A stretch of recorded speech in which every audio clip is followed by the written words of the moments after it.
All right, welcome into another episode of CrossFire. And here tonight comes Pestilence in the form of Chris Van Colt, being accompanied in the ring by Joey Dalton. This strange faction has been making a name for themselves.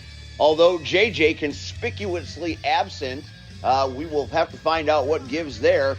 But, you know, there's still two of them, and more than one Pestilence is more than one problem for whoever is engaging in battle this evening.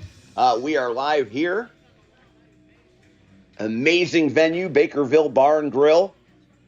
The action tonight should be excellent. It should be hot. Nice crowd on hand tonight as we get ready to bring you some of the finest wrestling action you can consume on the interweb.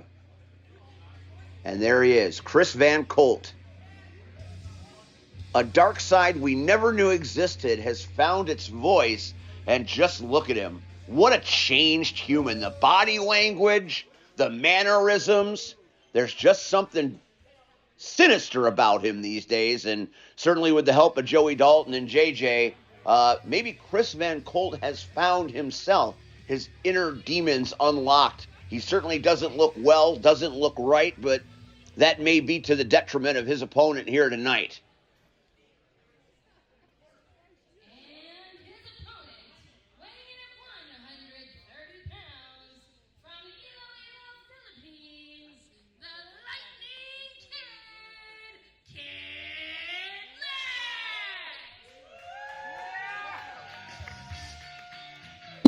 And the electricity in the venue when these two men walk through the curtain. Wait a minute, hold on. I'm normally the one to do this, but I think tonight is a special night. And how about y'all get with me do like boom, boom, clap? You do a boom, boom, clap with me? Boom, boom, clap. Boom, What is happening here? boom, boom, clap. You got this? Kid in the big. And there's that song that's the ear of it. And he's freestyling, Lance freestyling. You like us? Don't be shy.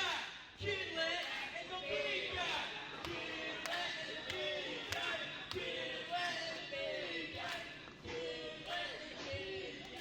This crowd is going to be singing this song all night. Chris Van Colt, not a fan, however.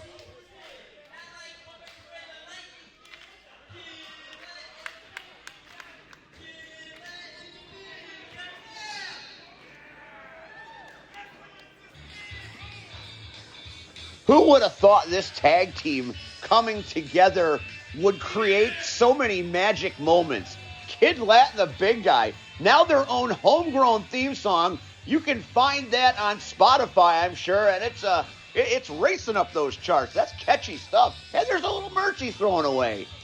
Kid Lat shaking hands with Ronnie Schumer, the referee.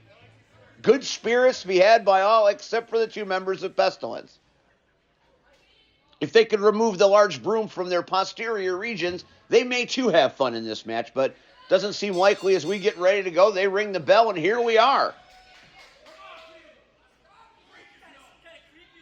Kid Lat always looking at the glass half full. Will certainly want the sportsmanship.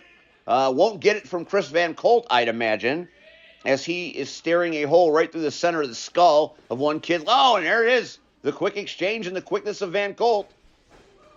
Nice counter by the kid. And the arm drag, and we are underway. Kid Lat. Very quick drop kick, and he is rallying the crowd. Well scouted by Van Colt. He knew he was going for the area code kick. Did not wait long enough for him to deliver a nice counter by Chris Van Colt. Well scouted indeed. Good in-ring IQ by Chris Van Colt. And Kid Lat has been taken back and now throwing the heavy lumber. This is a whole new Chris Van Colt. Even throwing haymakers with prejudice and aggression. That's pretty impressive. He's taking his time manipulating Lat. Oh, big clothesline, lariat clothesline. Taking Kid Lat right down on the center graphic, right between the F and the P.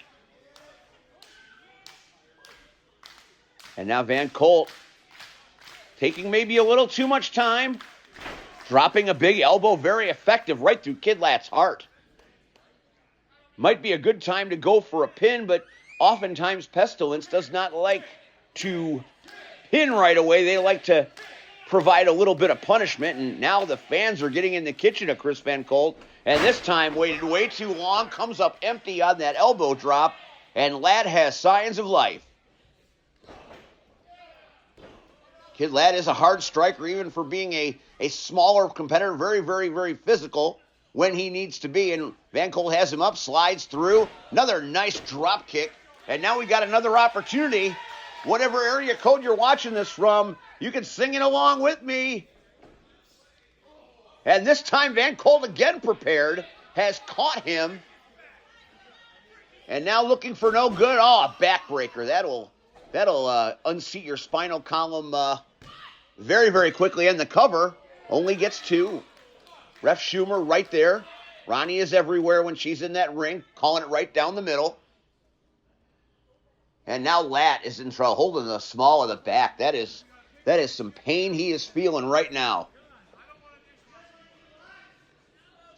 Again, Van Colt taking way too much time, getting the man on the ropes, having the opportunity, then taking too long.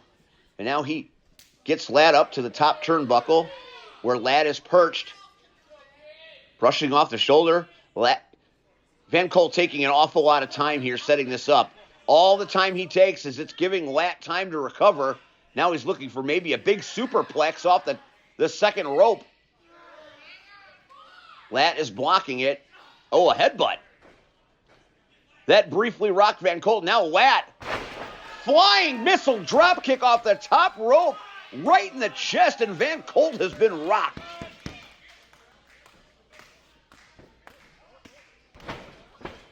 And now is the third time a charm.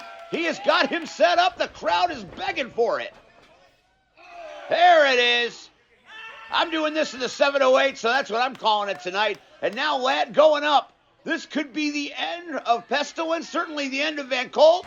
Frog splash by the superhero. 1, 2, and 3.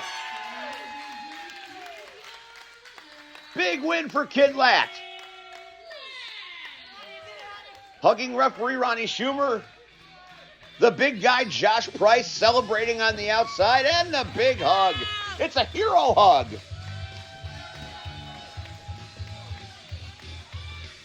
Josh Price has really bought into the hero business. He is loving this. And he's dancing. Josh is dancing. What is happening here?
Don't miss Honor Bound, now available on our YouTube channel back here on Crossfire. And what the hell? What's Ben McCoy doing here? I'm not going to take a lot of time here. I hope you don't mind. You can even just stand in the corner for a second. You can still do the match after this. So, it's kind of come to my attention recently that there's a lot of people that kind of have a problem with the way I'm conducting business in this ring.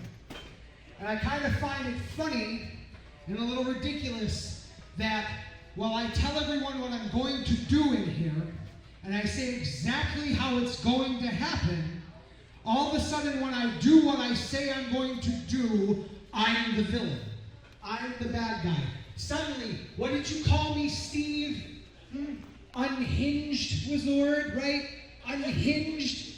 I don't think you've known me long enough to tell me I'm unhinged, Steve. I think that you should just be happy that you're under the umbrella of my employment. Do your job and do what I tell you to do. Because that is your job, to do what I tell you to do, Steve. Because you work for me. It's about time that everybody gets real honest with each other. All of this here is because of me. There is not a single one of you that works as hard as me. There's not a guy in the back that puts more time into this than me. And for someone like fans to sit there and tell me that I'm wrong when not a single one of you has ever stepped foot in one of these, bled buckets, broke bones, and traveled the world, all on the hope that you could just be called good enough by people who don't really matter, you have no room to do anything like judge me. I would rather you look at what this is and say thank you and appreciate the fact that I bring you the best wrestling this state has.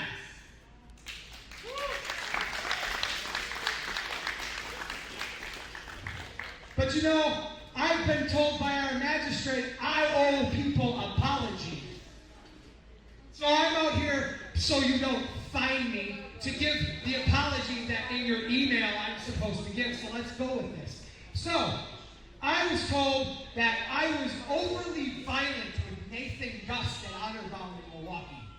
I was told that I went too far and I crossed lines and that I put the people around ringside and in the building in danger because of the level of violence I was about to go to. So, to my children who were in attendance, I apologize that you had to see your father that way. But I will not apologize to you that I lived up to my word. And Nathan Gust, you need to thank Justin Dredd that you're alive. Now, I've also been told I need to apologize to a few other people. I want to apologize to my parents. I want to apologize to my friends that were there that day. I want to apologize to our sponsors, Mike and John, who were in attendance. I know they had a problem with it. They had talks with Crystal about it. I know they were upset with my violence and what I was overly doing. So I apologize to you guys. And last but not least, I was told I need to talk to you, the Frontline Pro fans. So I want to tell every single one of you here that for what happened at Honor Bound, for going too far, for doing what I did, I apologize for absolutely nothing. And every single one of you here sitting in a seat can stick it, because I don't need a damn one of you to do what I do here. And tonight, I will set the biggest wrong right, and I will become the Frontline Pro World Heavyweight Champion. You want to know why? Because I say so. You want to know why? Because this is my Frontline Pro. A bunch of posers coming in here acting like they're tough shit when all they are is a bunch of punks sitting here saying my company is theirs, your Frontline Pro, your Frontline Pro. I am Frontline Pro.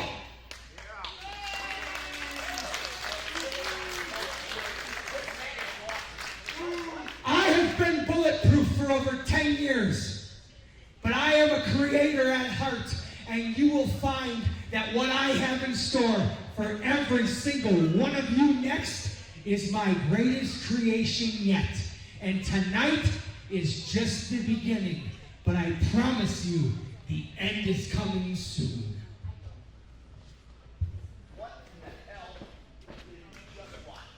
Welcome to another episode of In Focus. I'm Steve Aaron, and tonight, my guest, Rhetus Atlas.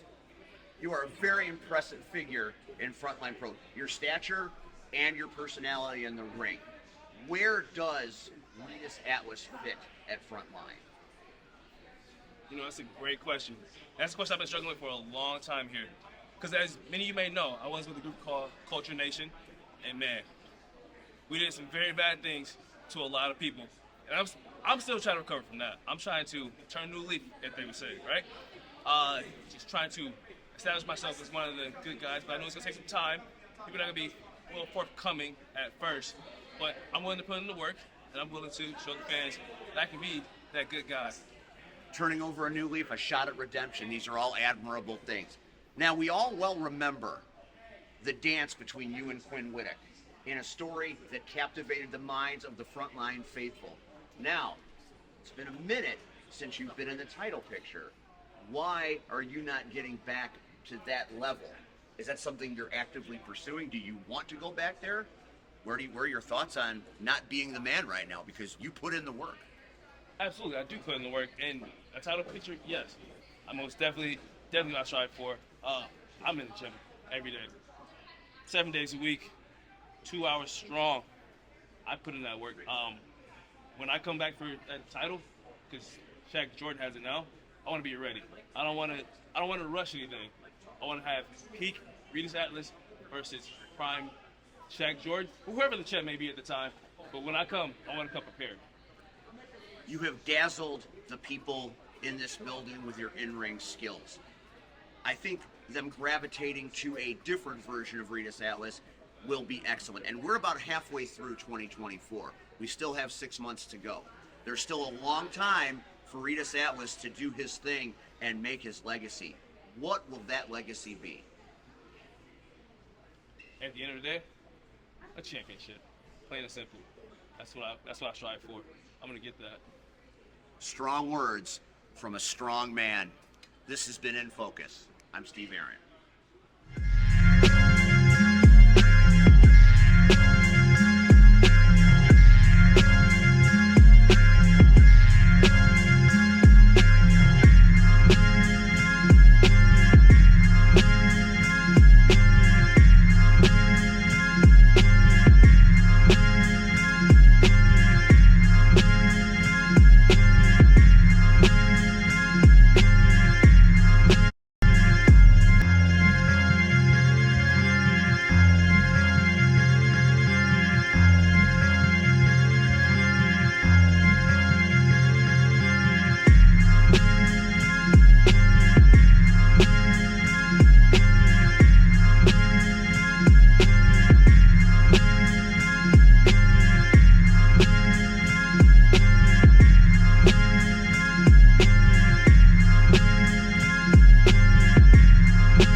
And we are back here live as Stryker Industries entering the arena with their newest member, the moneymaker, Corey McHenry. Draven Stryker seems to be pretty impressed with the direction of youth Stryker Industries has been taking. Certainly a great addition to a very, very difficult team, shall we say, with the Coda Jacobs and the Aaron Arsenals of the world, certainly fits right in. Money is his name, money is his game, and he's all about it.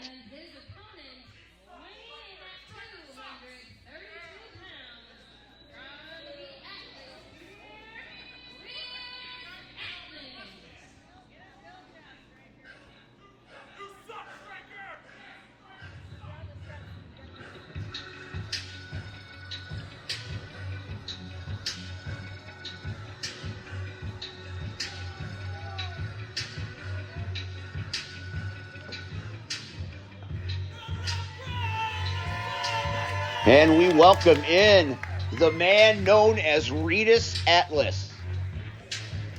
You look at the physique and he will remind you of certainly Atlas with the world being carried on his back, which is not too far away from what's happening here.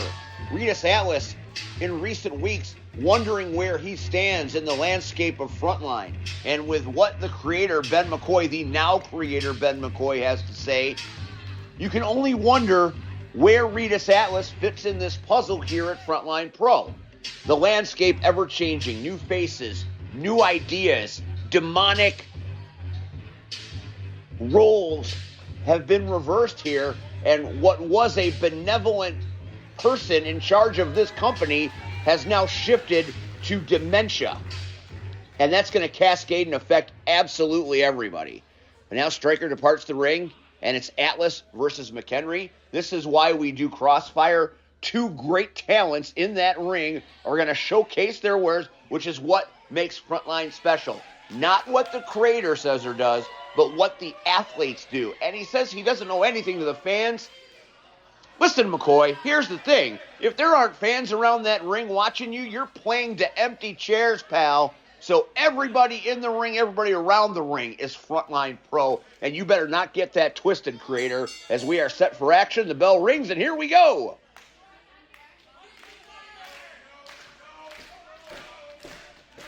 I have seen Corey McHenry many times. He is one exceptional young man, well, certainly an up-and-comer in the ranks of wrestling, and they lock up. Rhetus Atlas, certainly an established commodity. We know how tough he is. We know how good he is. And McHenry taking some liberties, perhaps, but just, justifying the 5 count slightly. And they are just that there's a situation in that ring, and now there's front and center, lock up, collar, elbow, tie up.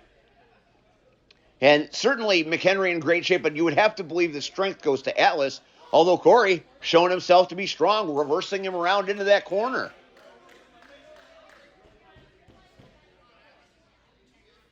Atlas saying he missed him by that much. McHenry taking this very seriously.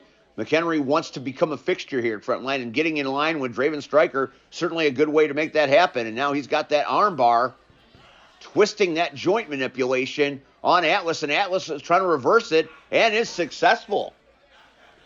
And you think about the power with which Rhetus Atlas does absolutely anything. It's absolutely spellbinding. And they go back and forth, working over each other's arms, taking away the strengths. The arm strikes are what make these guys special.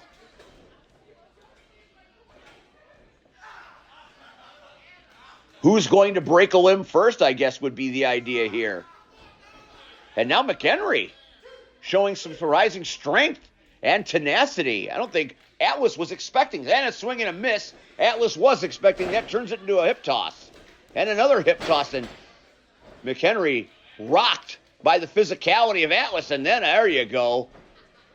Spear up against the turnbuckle. It doesn't get the whole effect of a spear, but still did pretty good. And another one that hit its mark. And Corey McHenry is tasting his lunch from 4 days ago. That has got to leave a mark. And now Atlas is locked in.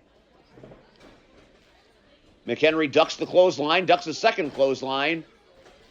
And he tried to return his own clothesline, and Rhetus Atlas didn't budge. Built like a brick water closet, because we're not allowed to swear here. Oh, I think McHenry, I think he landed bad on that knee. I think it buckled. He might have blown out his ACL. The minute he landed, and the referee is throwing up the X, and here come the other officials. We need to get Corey McHenry some medical attention. Rita Atlas is stunned. Stryker can't believe it. This match, look at this on the replay. You can see right there, his leg completely twisted to the side. And now Atlas, being a good sport, helping Stryker. And you see, when injuries like that happen, you're all in this together. Oh, you son of a bitch! It was all a ploy. It was all a damn Stryker Industries ploy. Fans booing in disapproval. What a pile of crap. And now what do you do, Corey McHenry? Now you've woken up the bear. You played on the man's kindness, his sportsmanship, by lying, doing Stryker things, and now you're going to have to beat this man straight up. And even if your leg does come off its knee, nobody's going to care. What are you, going back to your leg injury? Nobody's going to buy that, pal.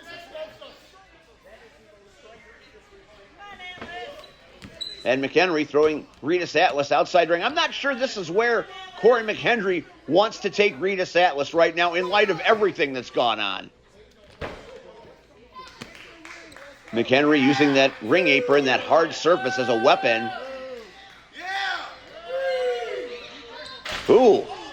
And those ladders are for later, but being opportunistic.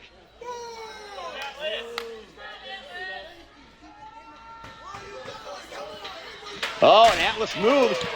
And that ladder, whoa. That would have gotten very interesting. Suddenly it's a ladders match.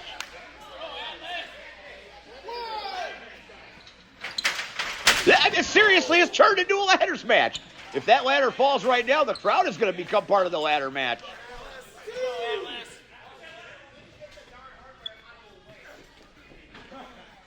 Finally, they get back into the ring after that encounter with the ladder. Rita Atlas, the worse for wear.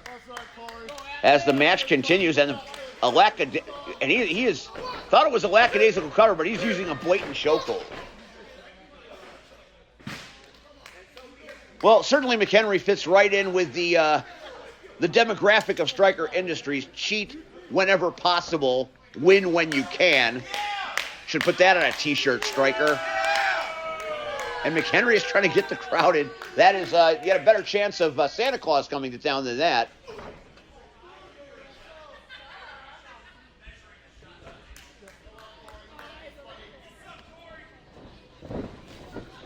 Throwing Atlas across the ring into the turnbuckle. And Corey taking an awful long time. You do not want to give Atlas time to recover. This could be a mistake by Corey McHenry. And Atlas is not budging from that corner.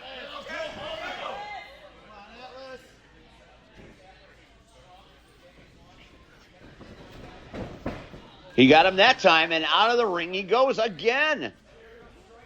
Hopefully they stay away from that other ladder.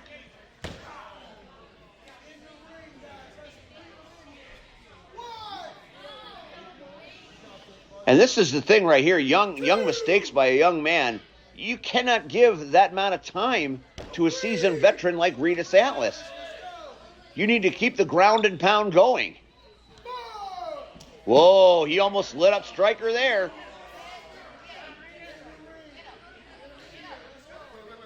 And now he's using Stryker as a human shield.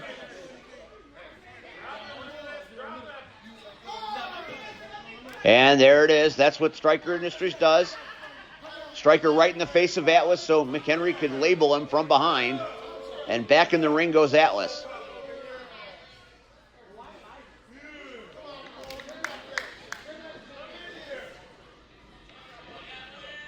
And Corey McHenry trying to find a way to defeat this man. But he better hurry. Time is a wasting.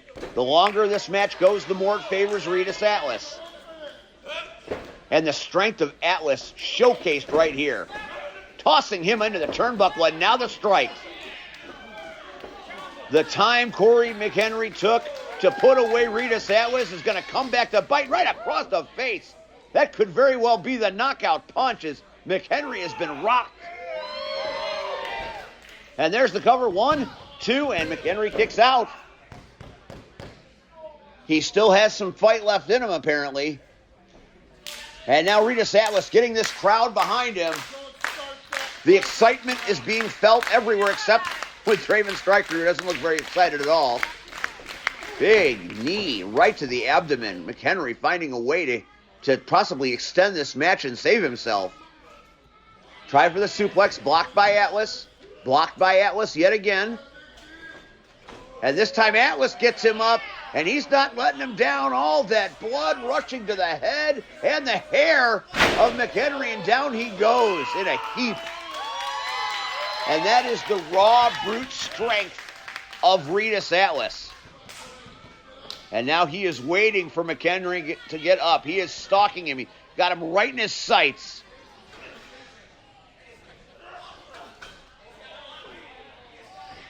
And that is going to do it, folks. That's got to be it. The cover. 1, 2, 3. Good night, Irene.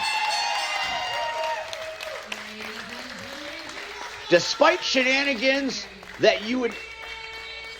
That's right. You say it, Magistrate. Despite the shenanigans created by Stryker Industries, Rita Atlas finds a way to power home.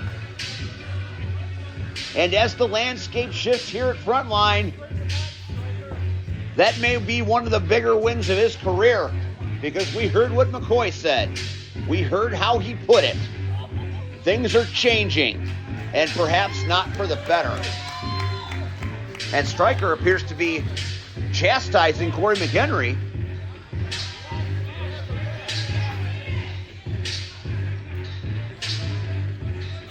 And Draven Stryker has taken off his glasses so he can read his eyes.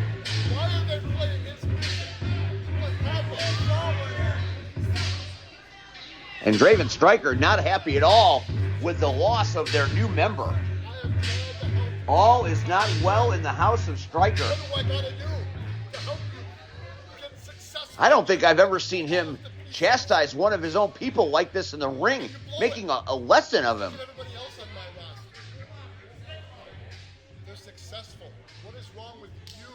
Oh boy. Constructive criticism, maybe this is not. Corey McHenry looks a little reluctant. Oh boy. Oh, you don't want to poke the... Oh. We are about to see this thing explode as McHenry about ready to cold cock. And he does! Oh my God! The shot of the night!